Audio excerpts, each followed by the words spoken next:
स्वागत है आपका प्योर पॉलिटिक्स में। 2004 की उस तस्वीर को शायद ही कोई व्यक्ति भूल पाएगा जो राजनीति में अपनी दिलचस्पी रखता है। नरसिम्हा राव जो भारत के पूर्व प्रधानमंत्री और एक ज़माने में जिन्होंने 1991 में भारत को एक तरह से बैंकरप्ट होने से बचा लिया था इकोनॉमिक रिफॉर्म के ज़रिए, और बाद में उनके वित्त मंत्री जो मनमोहन सिंह थे उस ज़माने में उन्होंने आर्थिक सुधारों की शुरुआत की और भारत किस तरह से अपने सोने को गिरवी रखकर एक तरह से बैंकरप्ट होने के मुहाने पे पहुंच चुका था, उसको नरसिम्हा राव ने अपनी इकोनॉमिक रिफॉर्म पॉलिसी से बचाया था। लेकिन 2004 की उस तस्वीर में जब उनके निधन के बाद उनका पार्थिव शरीर कांग्रेस दफ्तर के बाहर पड़ा था और कांग्रेस दफ्तर के का जो दरवाजा था वो बंद था, क्योंकि कांग्रेस का जो गांधी परिवार है जिससे उनके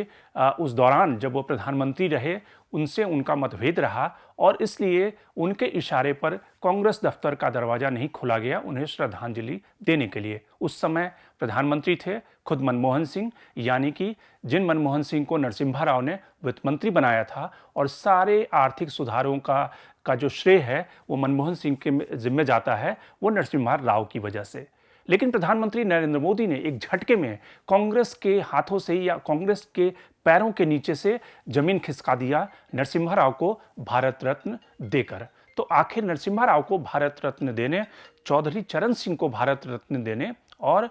एमएस स्वामीनाथन को भारत रत्न देने के पीछे की पॉलिटिक्स क्या है और किस तरह से प्रधानमंत्री नरेंद्र मोदी ने पिछले 2 हफ्तों में 5 भारत रत्न देकर पहले कर्पूरी ठाकुर से शुरुआत की, लाल कृष्ण आडवाणी यानी कि मंडल से शुरुआत उन्होंने की, यानी कि बिहार के मंडल पॉलिटिक्स के जो सबसे बड़े चेहरे माने जाते हैं, यानी कि बिहार का जिन्हें अंबेडकर कहा जाता है कर्पूरी ठाकुर को, उनको पहले भारत रत्न दिया गया। उसके बाद मंडल के बाद उन्होंने कमंडल को साधा, लाल कृष्ण आडवाणी जो कि हिंदुत्व पॉलिटिक्स और राम मंदिर आंदोलन के सबसे बड़े हीरो माने जाते हैं, उनको भारत रत्न दिया गया। और उसके बाद उन्होंने तीसरे एम यानी कि मंडल के साथ में कमंडल के बाद उन्होंने मार्केट यानी कि आर्थिक सुधारों के जो सबसे बड़े चेहरे माने जाते हैं नरसिम्हा राव, उनको भारत रत्न दिया गया। तो आखिर क्या है माने, तो प्योर पॉलिटिक्स में बात इनके पॉलिटिक्स की।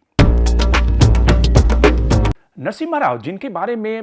ये कहा जाता है कि अगर वो उस जमाने में जिस हालत में उन्होंने देश की कमान संभाली थी, अगर उन्होंने कमान नहीं संभाली होती और जिस तरह से उन्होंने मनमोहन सिंह को फ्री हैंड नहीं दिया होता, तो भारत की तस्वीर जो आज भारत ग्लोबल इकोनॉमी में और जिस इकोनॉमी में प्रधानमंत्री नरेंद्र मोदी ये कहते हैं कि भारत विश्व की तीसरी आर्थिक शक्ति बनने जा रहा है, वो शायद भारत का वो चेहरा नहीं होता। लेकिन नरसिम्हा राव और मनमोहन सिंह के आर्थिक सुधारों ने भारत के मिडिल क्लास और इकोनॉमिक रिफॉर्म की एक नई तस्वीर पेश की। लेकिन मनमोहन सिंह के अलावा मनमोहन सिंह तो गांधी परिवार के विश्वास पात्र रहे, लेकिन नरसिम्हा राव कांग्रेस में हमेशा आउटसाइडर रहे। और इसीलिए 2004 में जब उनका निधन हुआ तो मनमोहन सिंह उनके चेले प्रधानमंत्री थे, लेकिन उनके पार्थिव शरीर को कांग्रेस दफ्तर में नहीं ले जाया गया अंतिम श्रद्धांजलि देने के लिए। ये एक डिफाइनिंग मोमेंट था कांग्रेस की पॉलिटिक्स और किस तरह से नरसिम्हा राव और कांग्रेस के गांधी परिवार के जो रिलेशनशिप रहा। क्योंकि गांधी परिवार का ये आरोप था कि जब नरसिम्हा राव प्राइम मिनिस्टर थे और राजीव गांधी के हत्या यानी कि जो असैसिनेशन हुआ था उसकी जांच करने के लिए कमीशन बनाने में नरसिम्हा राव ने उतनी दिलचस्पी नहीं दिखाई थी, जिसके बाद से सोनिया गांधी और नरसिम्हा राव के संबंध काफ़ी खराब हो गए थे। और शायद इसलिए गांधी परिवार ने नरसिम्हा राव को एक तरह से कांग्रेस से जिसको कहते हैं निकाल ही दिया था, एक तरह से उनकी उस तरह से इज्जत नहीं की गई कांग्रेस में। लेकिन प्रधानमंत्री नरेंद्र मोदी ने नरसिम्हा राव को, जो कि आंध्र प्रदेश और तेलंगाना या साउथ की राजनीति के एक बड़े चेहरे रहे, उनको भारत रत्न देकर किस तरह की पॉलिटिक्स साधने की कोशिश की है। सबसे पहले इस बात को समझिए कि नरसिम्हा राव कांग्रेस की पॉलिटिक्स में आउटसाइडर रहे और बीजेपी का आरोप हमेशा यही रहा है कि गांधी परिवार ने हमेशा अपने परिवार का ध्यान में रखा है। और इसीलिए जब प्रधानमंत्री नरेंद्र मोदी पिछले हफ्ते जब संसद में वो राष्ट्रपति के अभिभाषण का जवाब दे रहे थे, तो उन्होंने ये आरोप लगाया कि अंबेडकर को, बाबा भीमराव अंबेडकर जिन्होंने संविधान सभा में संविधान को उस स्वरूप में लाने का जिनके ऊपर दायित्व था, उनको भी भारत रत्न कांग्रेस की सरकारों ने नहीं दिया। और ये जब बीपी सिंह की सरकार आई जो बीजेपी के समर्थन से बनी थी, उस सिंह की सरकार और बीजेपी ने बाबा भीमराव अंबेडकर को भारत रत्न दिया। सरदार पटेल, यहाँ तक कि सरदार पटेल को भी, जो बीजेपी का आरोप है कि सरदार पटेल को भी भारत रत्न नहीं दिया गया था, यानी कि 40 साल बीत जाने के बाद भी सरदार पटेल को भारत रत्न 1991 में मिला, जबकि जवाहरलाल नेहरू तो अपने जमाने में ही अपने को भारत रत्न दे चुके थे। तो जो बीजेपी का आरोप है या प्रधानमंत्री नरेंद्र मोदी का आरोप है कि कांग्रेस ने सिर्फ अपने परिवार की चिंता की, उन्होंने देश के जो बड़े आइकॉन हैं, चाहे अंबेडकर हों, सरदार पटेल हों, या फिर कांग्रेस के उनके अपने ही नेता प्रणब मुखर्जी, उनको भारत रत्न नहीं दिया, उनका सम्मान नहीं किया, या फिर नरसिम्हा राव, जिनकी पॉलिटिक्स की वजह से, आर्थिक सुधारों की वजह से आज भारत विश्व की तीसरी आर्थिक शक्ति बनने की कगार पे है, उनको भी वो सम्मान नहीं दिया गया। तो जो बीजेपी का जो आर्गुमेंट है, बीजेपी का जो एलिगेशन है, तो कहीं ना कहीं प्रधानमंत्री नरेंद्र मोदी नरसिम्हा राव को भारत रत्न देकर न केवल अपनी साउथ की कंस्टिट्यूएंसी को दुरुस्त कर रहे हैं, बल्कि कांग्रेस को एक कॉर्नर, यानी कि कांग्रेस को एक और किनारे पर ठेलने की जो उनकी स्ट्रैटेजी है लोकसभा चुनाव के पहले, उस स्ट्रैटेजी, उस रणनीति के तहत, और एक ऐसे समय में जब नॉर्थ और साउथ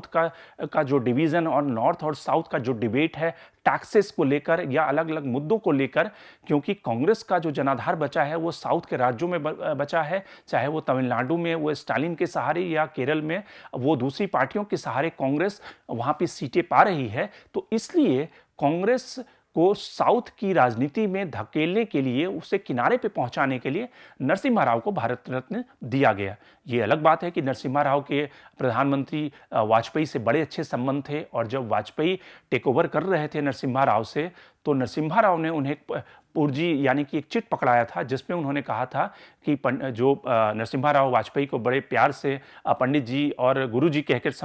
कहते थे, एड्रेस करते थे। उन्होंने कहा था, गुरु जी, जो काम मैंने नहीं किया उसे आप अमली जामा में पहनाइएगा, यानी कि परमाणु परीक्षण। और उसके बाद वाजपेयी ने प्रधानमंत्री बनते ही पोखरण में एटॉमिक एक्सप्लोजन किया था। तो यानी कि नरसिम्हा राव, वाजपेयी या फिर बीजेपी के बीच की जो केमिस्ट्री थी वो बड़ी स्ट्रांग थी, और बीजेपी उन्हें एक सिंपैथाइजर के रूप में, एक वैसे आइकॉन के रूप में देखती थी जिनके साथ में कांग्रेस ने अन्याय किया, उनके साथ में न्याय नहीं किया गया हिस्ट्री में। तो इसलिए नरसिम्हा राव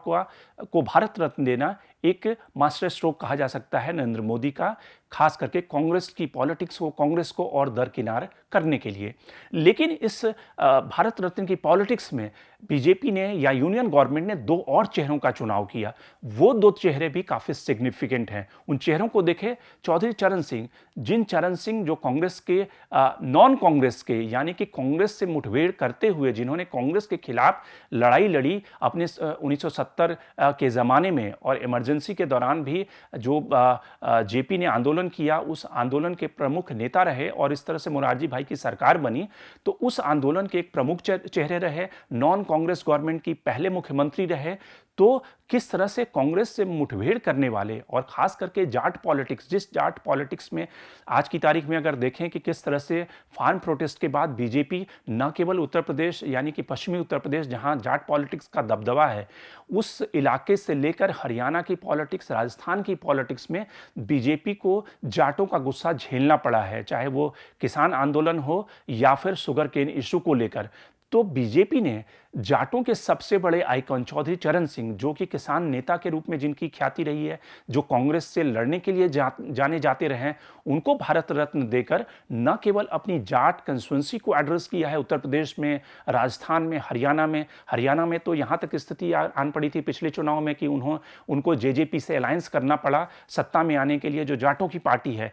तो इसलिए अपनी जाट कंस्टिट्यूएंसी को एड्रेस करने के लिए चौधरी चरण सिंह को भारत रत्न देना भी एक मोदी सरकार की एक, जिसको कह सकते हैं कि बहुत ही सोची समझी चालाक पॉलिटिकल स्ट्रैटेजी है। तीसरा जो एमएस स्वामीनाथन, जो कि ग्रीन रेवोल्यूशन के जनक माने जाते हैं, उसके पितामह माने जाते हैं, जिस ग्रीन रेवोल्यूशन का फायदा भारत के किसानों से, पंजाब से लेकर हरियाणा से लेकर हर एक राज्यों में उठाया, जो साउथ की, यानी कि तमिलनाडु से आते हैं। तमिलनाडु वो राज्य है जहां पर बीजेपी ने बहुत ही ज़्यादा पॉलिटिकली इन्वेस्ट किया है, और तमिलनाडु से बीजेपी को उम्मीद है कि वहां से लोकसभा की सीटें बीजेपी जीतना चाहती है, जिसके लिए काशी तमिल संगम किया गया, जिस तरह से अन्नामलाई को वहां पे प्रेसिडेंट बनाया गया, और एआईडीएमके से गठबंधन टूटने के बाद बीजेपी को उम्मीद है कि स्वामीनाथन के सहारे वो न केवल फार्म कंस्टिट्यूएंसी को एड्रेस कर सकती है, किसानों को एड्रेस कर सकती है, बल्कि उनके सहारे तमिलनाडु की राजनीति में भी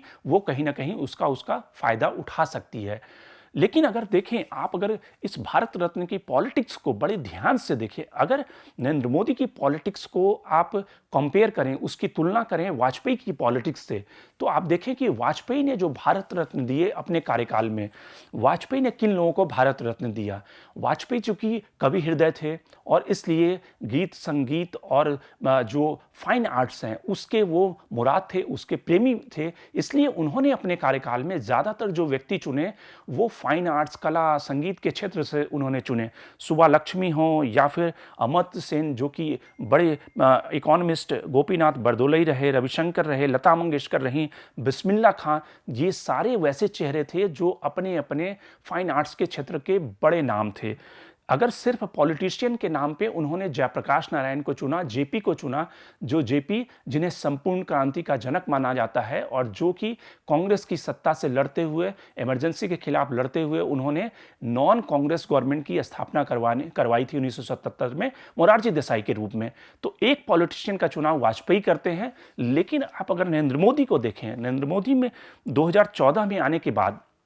जो उन्होंने चेहरों का चुनाव किया, उसमें जिन चेहरों का चुनाव किया गया वो काफ़ी सिग्निफिकेंट उनकी पॉलिटिक्स को डिफाइन करता है। सबसे पहले उन्होंने वाजपेयी, अटल बिहारी वाजपेयी, जो कि फॉर्मर प्राइम मिनिस्टर थे, बीजेपी के फाउंडर मेंबर रहे हैं, बीजेपी को 2 सीटों से सत्ता की दहलीज तक पहुंचाने वाले जो चेहरे थे वाजपेयी थे, तो वाजपेयी का चुनाव किया गया। पंडित मदन मोहन मालवीय, जो कि बनारस हिंदू यूनिवर्सिटी के जनक माने जाते हैं, उनकी स्थापना उन्होंने की, और चूंकि प्रधानमंत्री नरेंद्र मोदी बनारस से चुनाव लड़ते हैं तो इसलिए मदन मोहन मालवीय का चुनाव किया गया। प्रणब मुखर्जी, जो तीसरा जो सबसे सिग्निफिकेंट नाम था, प्रणब मुखर्जी, जो कांग्रेस के पॉलिटिशियन थे, कांग्रेस की सरकार में इंदिरा गांधी के जमाने से उनकी कैबिनेट में रहे, देश के वित्त मंत्री रहे और बाद में राष्ट्रपति भी रहे, उनका चुनाव नरेंद्र मोदी ने भारत रत्न के लिए किया। ये एक क्लियर डिपार्चर था कि किस तरह से कांग्रेस में वैसे पॉलिटिशियन जिनको इग्नोर किया गया, क्योंकि ये हमेशा कहा जाता था कि कांग्रेस में प्रणब मुखर्जी प्रधानमंत्री बन सकते थे, लेकिन गांधी परिवार ने उन्हें प्रधानमंत्री बनने नहीं दिया, उनकी जगह पे मनमोहन सिंह का चुनाव किया गया था। तो इसलिए नरेंद्र मोदी ने प्रणब मुखर्जी का चुनाव किया। उसके बाद भूपेन हजारिका, चूंकि एक मशहूर गीतकार थे आसाम से, उनका चुनाव किया गया। नानाजी देशमुख, जो आरएसएस के प्रमुख थे एक जमाने में। लेकिन अगर आप पिछले 2 हफ्तों में देखें कि जिस तरह से 5 भारत रत्न दिए गए हैं, सबसे पहले कर्पूरी ठाकुर, जो सोशल जस्टिस पॉलिटिक्स के प्रणेता माने जाते हैं बिहार में, नीतीश कुमार को साधने से पहले कर्पूरी ठाकुर को भारत रत्न दे दिया गया, क्योंकि नीतीश कुमार की डिमांड थी कि कर्पूरी ठाकुर को भारत रत्न दिया जाए, वो बिहार के अम्बेडकर कहे जाते हैं। तो यानी कि इंडिया अलायंस की सारी जो ओबीसी पॉलिटिक्स है उसको डेंट करने के लिए ईबीसी के बड़े चेहरे कर्पूरी ठाकुर को भारत रत्न दिया गया। उसके बाद जो मंडल के बाद कमंडल पॉलिटिक्स, राम मंदिर के आंदोलन और उसके बाद राम मंदिर के उद्घाटन के बाद उसके जो सबसे बड़े नायक लाल कृष्ण आडवाणी को भारत रत्न दिया गया। और उसके बाद मंडल कमंडल के बाद मार्केट को साधने के लिए, कांग्रेस को कॉर्नर करने के लिए नरसिम्हा राव, और फिर एमएस स्वामीनाथन, और फिर चौधरी चरण सिंह का चुनाव किया गया। तो नरेंद्र मोदी ने अपने 10 साल के कार्यकाल में 10 भारत रत्न दिए गए, जिसमें से सर्वाधिक जो भारत रत्न दिए गए वो पॉलिटिशियन को दिए गए, राजनेता को दिए गए।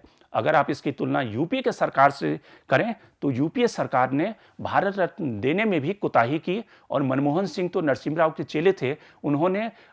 वो चाहते तो नरसिम्हा राव को भारत रत्न दे सकते थे, लेकिन शायद कांग्रेस परिवार के कारण वो नरसिम्हा राव को भारत रत्न नहीं दे पाए। लेकिन उन्होंने अपने कार्यकाल में भी बाकी पॉलिटिशियन या बाकी ऐसे जो सिंबोलिज्म की पॉलिटिक्स के बड़े चेहरे हैं उनको भारत रत्न देने में कोताही की।